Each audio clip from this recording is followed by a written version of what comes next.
السلام علیکم دوستوں.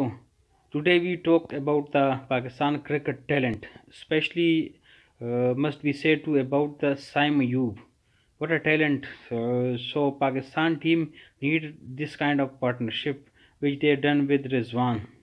اور آج بات ہوگی سائم ایوب کے بارے میں، کیونکہ سائم ایوب نے کر کے دکھایا کہ وہ ایک زبردست ٹیلنٹڈ لیفٹ ہینڈڈ بیٹسمین ہیں. آج بہت عرصے بعد مجھے برائن لارا کی یاد آ رہی ہے. برائن لارا بھی اس قسم کی شاٹ مارتا تھا اور اس قسم کے اٹیکنگ گیم کرتا تھا، اٹیکنگ گیم پلیئر وہ کھیلتا تھا. تو اس وجہ سے جب میں نے آج اس کی اننگز دیکھی تو 8 بالوں پہ سائم ایوب نے 3 چکوں اور 2 چوکوں کی مدد سے 27 رنز بنائے. تو بغیر کسی خوف کے ہیں کہ یہ نیوزی لینڈ کا ہوم گراؤنڈ ہے، ان کے اچھے بالر ہیں، ان کے سپیڈ ماسٹر بالر ہیں، ان کو یہ کچھ بھی محسوس نہیں ہونے دیا اور ان پہ چڑھائی کی اور 8 بالوں پہ 27 رنز بنائے. تو اٹیکنگ ہو تو ایسی ہو اور اس ٹیلنٹ کو ضائع نہ ہونے دے، کیونکہ یہ پاکستان کا بہت اچھا فیوچر ہے.